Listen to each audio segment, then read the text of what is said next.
Namaskar. So, today in this lecture we will discuss about the singularity functions, what are those functions, and we will see how we can use those functions in our circuit analysis. So, let us start what is singularity functions.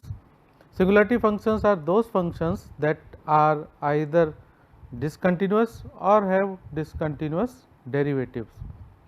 Now, the basic understanding of singularity function will help you to understand the response of first order circuit to sudden application of independent voltage or current source. So, in the circuit, if you apply either voltage or current source suddenly to the circuit, so that is the sudden injection of current into the circuit. So, that would be something which you can represent with the help of a mathematical function. So, we will see how we will represent that particular phenomena with the help of a mathematical function. Another phenomena is that whenever you apply any voltage, there might be some sudden surge coming up, or maybe any event which is happening for very small time period, you will have one surge kind of voltage appearing in the circuit.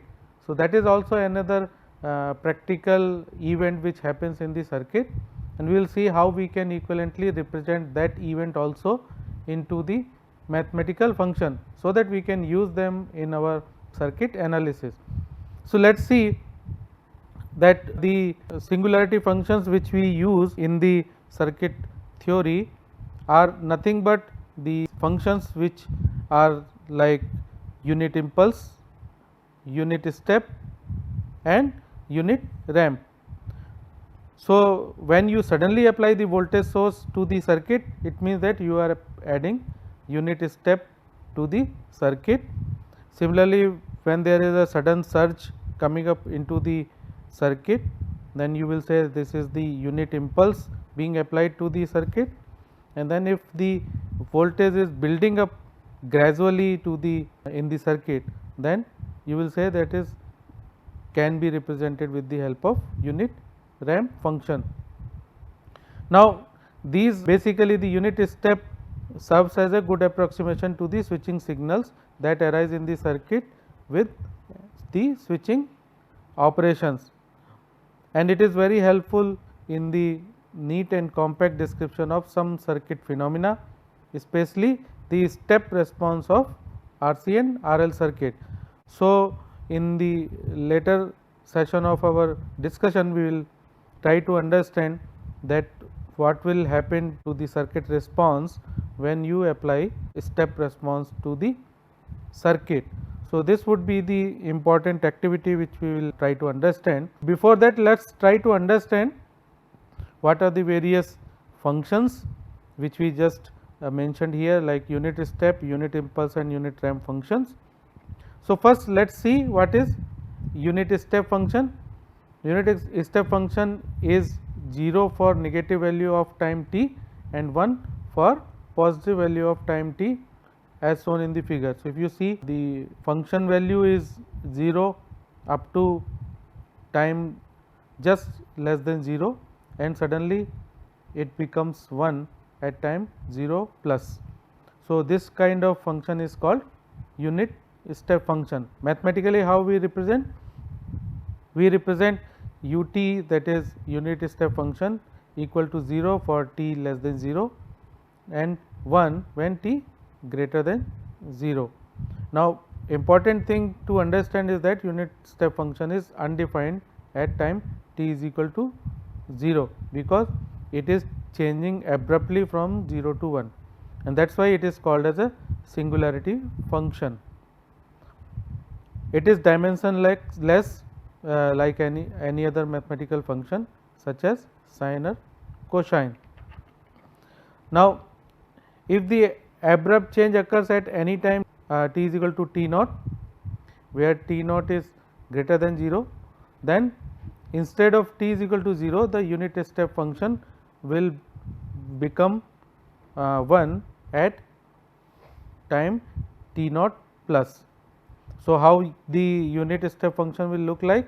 In that case, your value just up to t naught minus, this just before t naught will be 0, and just after t naught you will get the value as 1. At t naught it is undefined. So, that is why it is shown as a dotted line. So, how you will represent mathematically? You will say u t minus t naught is equal to 0 to 1, where t less than t naught would be the condition when the value is 0, t greater than t naught, the value of unit step function would be 1. So, in this case what we can say? We can say that unit step is delayed by t naught seconds. So, it is delayed by t naught second because it is starting not from 0, it is starting from at some time t naught. Now, if you change t to minus t naught, the unit step function will now become u t plus t naught, and the value would be 0 and 1. It will be 0 when t less than minus t naught, and it will be 1 when t greater than minus t naught. So, you can see from the figure also that just before minus t naught it is 0, and just after minus t naught it will become 1. So, in this way you can say that the unit step function is advanced by t naught seconds. Now, step function is used to represent an abrupt change in the voltage or current. So, whenever you apply voltage or current to the circuit through some switching arrangement, it is nothing but you suddenly apply the source to the circuit, and it is represented with the help of step function, because the value of voltage will not be 1, it will be some value. So, you will simply say it is a step function. Now, it will occur in the circuit. Generally, you will see in the control system and digital computers also. So, in the same manner you will see in the electrical circuit also the application of step function. Now, if you apply step voltage to the circuit, you can represent that phenomena with the help of this step function. How you will represent? You will say the value of voltage is 0 when time t less than t naught, and then at t greater than t naught the value becomes v naught. So, you can simply represent in terms of unit step function also. V naught is the constant value, you can take it out and then multiply it by u t minus t naught. So, this is nothing but a unit step function. Then if t is equal to 0, t naught is equal to 0, then V t is simply the step voltage V naught u t. So, if you put t naught is equal to 0, then it will simply become V naught multiplied by unit step function. Now, the voltage source of V naught u t, which is shown in the figure. So, if you see the between two terminals A B, voltage source V naught u t is applied, that is nothing but the condition which you represent with the help of switch in the circuit, that the circuit is represented like this, and this is the switch which you can initially put at this position. So, circuit would be like this, and when at time t is equal to 0, when you apply the switch from this terminal to this terminal, then the updated circuit would be like this. So, this is the switch. So, if you put this switch to this side, then after that switching event the circuit will become this. So, the unit step response can be represented with the switching event, which is represented with the help of switch in the circuit. So, we can say that when time t is equal to 0, the switch is thrown from this position to this position. So, it will at t 0 plus condition, the voltage across terminal A B will become V naught. So, this is how you represent the voltage. Similarly, for current, let us say that the current source is I naught multiplied by unit step function. So, I naught ut is the current source which is connected between terminal A and B. Now, if you want to represent through the switch, this would be the circuit. Now, what we are doing, initially it is like this, the circuit is connected. So, your current between A and B is 0, and when you at time t is equal to, you open the switch and connect from here to here, the circuit will become like this. So, that also says that in the circuit, the unit step response can be represented for voltage as well as current source as shown in the figure. Now, derivative of the unit step function is the unit impulse function. You generally represent it as delta t. So, how you will represent? You will say delta t is nothing but derivative of unit step function, and it is represented as value 0 when t less than 0, and it is again 0 when t greater than 0, because the unit step function at time t greater than 0 is 1. So, derivative of that constant value will become 0. So, for t less than 0 and t greater than 0, it will be 0. At time t is equal to 0, it will be undefined. So, because of this property, this will become a singularity function. So, generally the unit impulse function we also call as Dirac delta function, and it is shown in the figure. So, you will see that it's have only one impulse kind of activity in the time scale at t is equal to 0, otherwise its value is 0. So, unit impulse function is 0 everywhere except at t is equal to 0, where it is undefined, because it cannot be defined at time t is equal to 0. Now, impulse currents and voltage occur in electric circuit as a result of switching operation or impulse sources. So, when you apply any voltage source to the circuit, there would be a sudden impulse which would be generated in the circuit. So, that particular phenomena can also be represented with the help of this unit impulse function. Now, how we will represent, we will see later on. Now, although the unit impulse function is not physically realizable, similar to what we have seen in case of ideal sources like ideal voltage source and ideal current source, practically we do not have something called ideal voltage or ideal current source. Similarly, ideal resistor does not exist, but as these phenomena are very important and we used extensively in our circuit calculations and circuit analysis, similar to that also the unit impulse function can also be utilized for our circuit analysis, and it is very important mathematical tool. Now, unit impulse can be regarded as an applied or resulting shock into the circuit. It may be visualized as very short duration pulse of unit area. So, mathematically how you will represent? You will represent that value from 0 minus to 0 plus delta t dt equal to 1. So, this is how you will represent the unit impulse, or you will say Dirac delta function. So, t 0 minus denotes the time just before time t is equal to 0, and t 0 plus is the time just after t is equal to 0.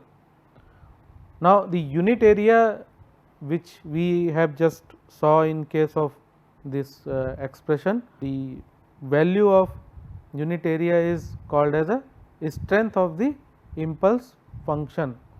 So, when the impulse function has a strength other than the unity, the area of the impulse is equal to its strength. Say for example, if the impulse function is 10 delta t, means it has an area equal to 10. So, how you will represent them? You will represent with some scale, and say in this figure you can see easily that this is the value of 10 delta t, and 5 delta t plus 2 is this value, because it is if you compare with respect to unit function, unit step, we discussed that it is advanced by some time minus t naught. So, similarly here also it is advanced by minus 2 second, that is why the value of the the impulse function is 5 delta t plus 2, and this function is delayed by 3 second. So, that is why it is minus, the value is also negative, and the value of this function is minus of 4 delta t minus 3. Now, how this impulse function affects the other functions? Let us see, when you club the impulse function with any other function, what will happen. So, let us say that one function f t we have, and we are associating one direct delta function with it. So, if we want to integrate between a to b for f t delta t minus t naught dt, where t naught ranges between a to b.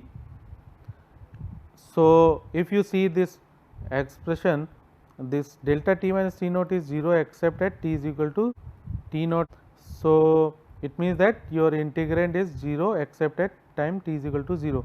So, therefore, you can simplify this function as a to b f of t naught delta t minus t naught dt, because for other values this value is 0. So, you will left with only this at time t is equal to t naught. Now, at a particular value this function value will be constant. So, you can take this value out from the integral. What you left with is integration a to b delta t minus t naught dt, which is nothing but the unit area, as we saw from the definition of unit impulse function. So, what you get finally is the value of f at time t naught. So, whenever you associate unit impulse function with some any other function, the value of that particular function, combined function, will become the function value at time t is equal to t naught. So, this shows that when the function is integrated with the impulse function, we obtain the value of function at the point where impulse occurs, and this is highly useful property of the impulse function, which is known as sampling or shifting property. So, when you want to sample a particular function, you will associate the impulse function with that function at multiple intervals, then you get the samples of that particular function at various time intervals. So, this is very important property, and we use extensively in the signal processing. Now, let us understand the third function, which is unit ramp function. Now, if you integrate the unit step function, so in case of unit impulse function we differentiated the unit step function. Here we are integrating the unit step function. When you integrate, you will get a unit ramp function as shown in the figure. Now, if you see the unit ramp function, you can define it like minus infinity to some time t, the integration u t dt. So, you can simply say it as t into u t. Why? Because u t is 0 for time less than 0, and 1 for time t greater than 0. So, you can define it like this: the unit ramp function will be nothing but 0 at time t less than or equal to 0 and t equal to the value t when time t greater than or equal to 0. So, because of this t, you will see that you will see a ramp at time t is equal to 1, you will get the value of ramp as 1. So, this function will be represented by this particular graph as you are seeing in the figure. So, unit ramp function is 0 for negative values of t and has a unit slope for positive value of t. Now, in general, a ramp is a function that changes at a constant rate. The unit ramp function may be delayed or advanced, as we saw in case of unit step and unit impulse also. So, here also you can advance or delay. When you delay with some time t naught, you get ramp function t minus t naught, like as shown in the figure.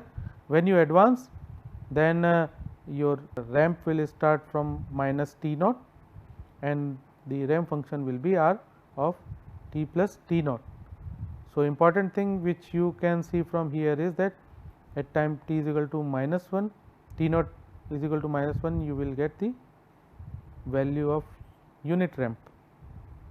Now, with the definitions of all those unit step, unit impulse and unit ramp functions, let us try to summarize what we have discussed till now. For delayed ramp, you will say that for time t less than or equal to t naught, the value would be 0. For time t greater than or equal to t naught, it will be t minus t naught when the delayed ramp function is defined.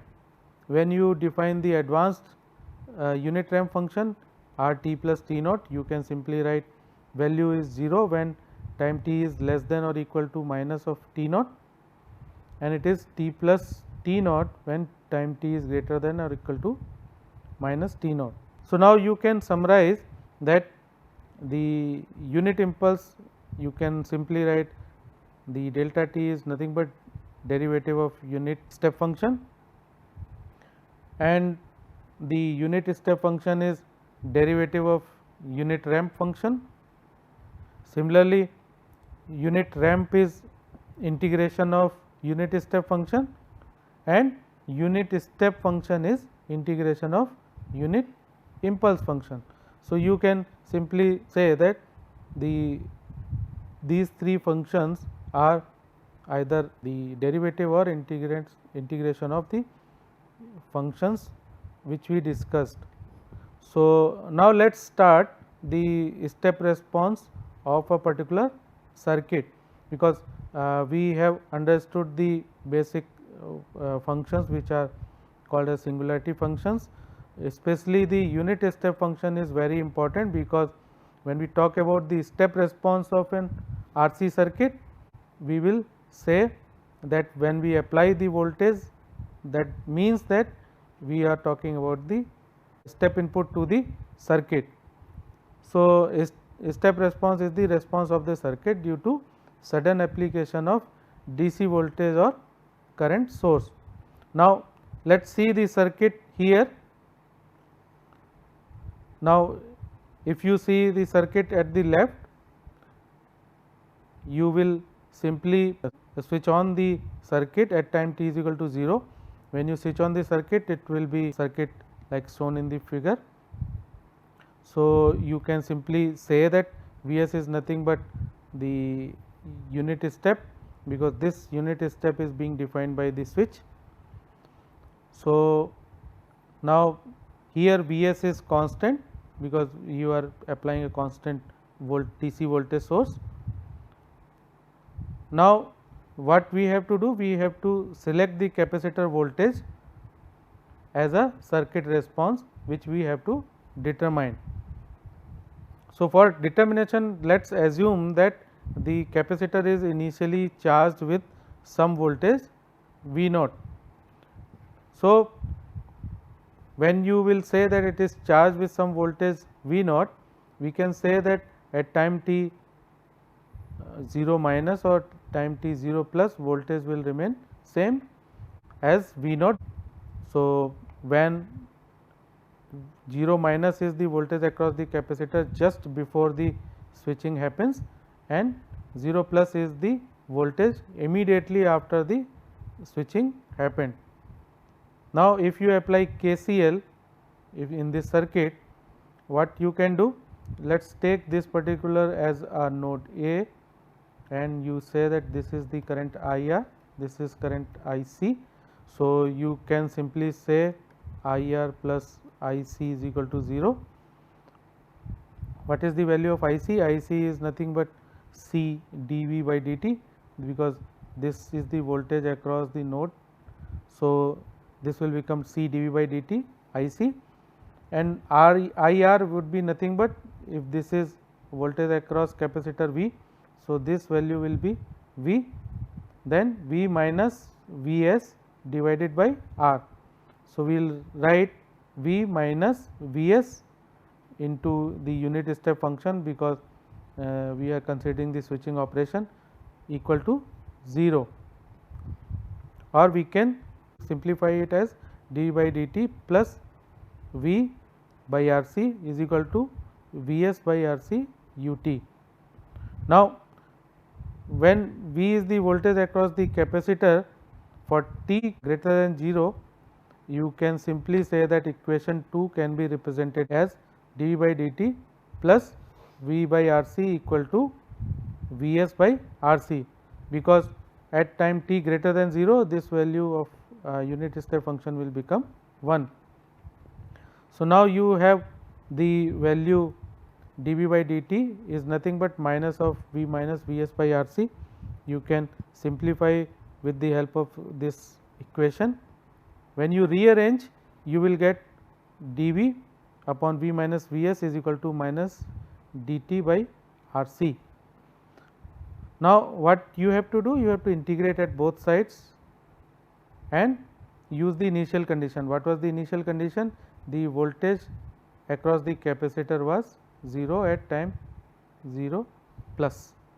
So, we apply that, we use that particular initial condition and take integration at both sides. We get ln V minus Vs with the value varying from V naught to Vt is equal to minus t by RC, where time ranging between 0 to t.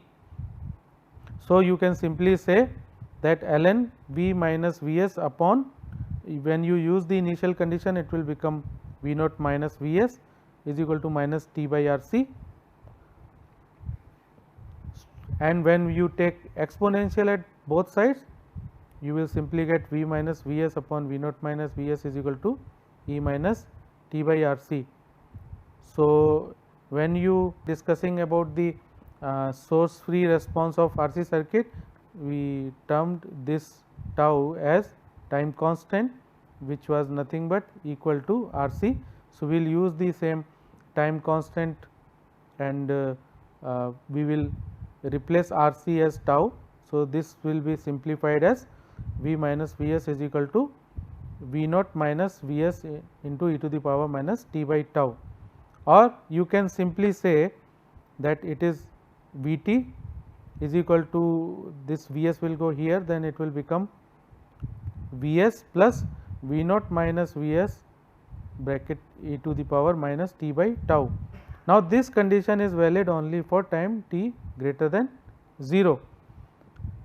For time t less than 0, the value is equal to the initial voltage across the capacitor, that is V naught. So, what we can say that when we apply a step input to the RC circuit, the capacitor which was initially charged with voltage V naught will remain same when time t less than 0, and when time t greater than 0, this value will be, can be calculated with the help of this expression, that is Vs plus V naught minus Vs into e to the power minus t by tau, and this is known as the complete response of the RC circuit to a sudden application of DC voltage source. with the assumption that capacitor is initially charged.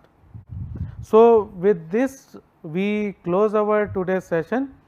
We continue this journey in the next lecture, where we will discuss few more concepts related to RC circuit. We will see some examples and then we will move on to RL circuit also. Thank you.